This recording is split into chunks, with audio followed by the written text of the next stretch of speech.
आंबा आवडत असेल तर हा व्हिडिओ नक्कीच शेवटपर्यंत पहा, कारण मी तुमच्यासाठी घेऊन आले आहे खास आंब्याची रेसिपी। नमस्कार मैत्रिणींनो, आज आपण उन्हाळा स्पेशल या कच्च्या आंब्याचं पन्हं बनवणार आहोत। तर त्यासाठी लागणारं साहित्य आहे ते मी 2 कच्चे आंबे घेतलेले आहेत, ज्याला आपण कैऱ्या म्हणतो। त्याचा हा जो पुढचा भाग आहे देठाचा तो काढून घ्यायचा आहे। त्यानंतर बटाटा सोलायचं सोलणं आहे, त्याने याची वरची साल काढून घ्यायची आहे, किंवा तुम्हाला जर हे अशी काढता येत नसेल तर तुम्ही सुरीनेही याची साल काढू शकता। तर इथे दोन्ही आंब्याच्या साली काढून झालेले आहेत। इथे आपण ह्या आंब्याच्या बारीक बारीक फोडी करून घेणार आहोत।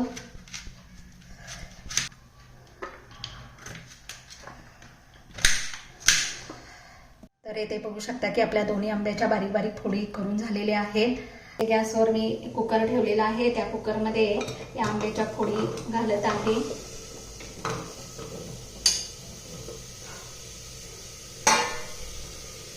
आणि याच्यामध्ये मी अर्धा पेला पाणी घालत आहे।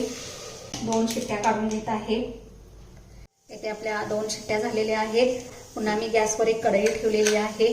या कढईमध्ये मी 1 चमचा जिरं, 4 लवंगा आणि 7-8 काळी मिरी हे याच्यामध्ये घालत आहे। या ठिकाणी वेलची फोडून त्याच्या बिया घेतलेल्या आहेत, त्याही यामध्ये टाकत आहे। आता याला मंद गॅसवर आपण भाजून घ्यायचं आहे। तर इथे बघू शकता आपले हा मसाला भाजून झालेला आहे। आता थंड झाल्यानंतर याला मिक्सरमधनं पूड करून घ्यायची आहे। पुन्हा मी गॅसवरती या ठिकाणी दुसरी पॅन ठेवलेली आहे, त्याच्यामध्ये मी 2 वाट्या साखर घालत आहे। तुमच्याकडे जर वजनी प्रमाण असेल तर 400 ग्रॅम घालायचे आहे। आणि मी याच्यामध्ये ज्या वाटीनं साखर घेतली त्याच वाटीनं 1 कप पाणी घालत आहे। आणि याला एकसारखं ढवळत राहायचं आहे। भाजून घेतलेलं जिरं, वेलची, लवंग आणि काळी मिरी याची पूड करून घ्यायची आहे। ते तुम्ही बघू शकता याची पूड तयार झालेली आहे। आंब्याचा पल्प आहे तो अतिशय छान असा शिजलेला आहे। यातच याला पुन्हा पहिने जीव करून घ्यायचा आहे। तर इथे तुम्ही बघू शकता असा हा पल्प आपला तयार झालेला आहे। याला आता कंप्लीट थंड करून घ्यायचा आहे। गॅसवर आपला पाक तयार करायला ठेवलेला होता साखरेचा, तो बघायचा आहे। याला आपण 1 तारी पाक तयार करून घेणार आहोत। इथे तुम्ही बघू शकता आपली 1 तारी चाचणी तयार झालेली आहे। पल्प मिक्सरच्या भांड्यामध्ये काढून घेतलेला आहे। त्यानंतर या ठिकाणी आपण जी या ठिकाणी पेस्ट करून घेतलेली होती ती पेस्ट याच्यामध्ये घालायची आहे। जे मिश्रण आहे ते ढवळून याला मिक्सरमध्ये फिरवून घ्यायचं आहे। आंब्याचा पल्प मिक्सरला लावून घेतल्यावर मस्त असा या ठिकाणी ग्रेव्ही तयार झालेली आहे।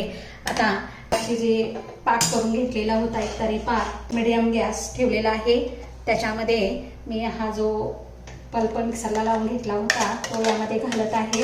आता हे जे पाकामध्ये टाकलेलं मिश्रण आहे ते या ठिकाणी मिक्स करून घ्यायचं आहे। आणि आपली गॅसची फ्लेम मीडियम करायची आहे। याचा 1 तारी पाक होईपर्यंत त्याला शिजवून घ्यायचं आहे।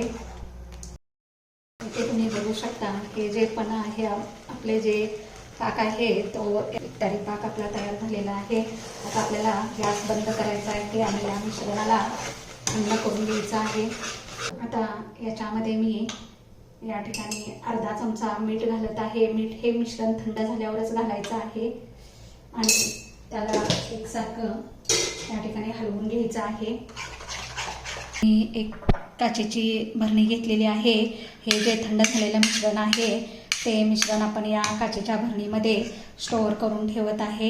हे किमान 2 महिने हे मिश्रण स्टोअर करून ठेवू शकतो।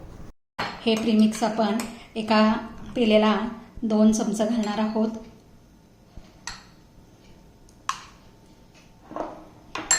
त्यानंतर याच्यामध्ये थंड पाणी घालायचं आहे।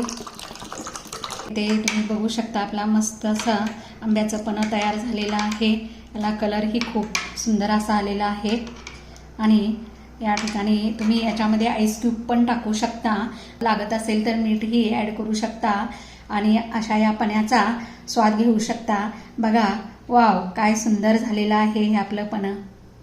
तर अशी साधी सोपी माझी रेसिपी तुम्हाला आवडली असेल तर तुम्ही करून पहा आणि कमेंटद्वारे मला सांगा आणि माझ्या चॅनलला लाईक आणि सबस्क्राईब करायला विसरू नका.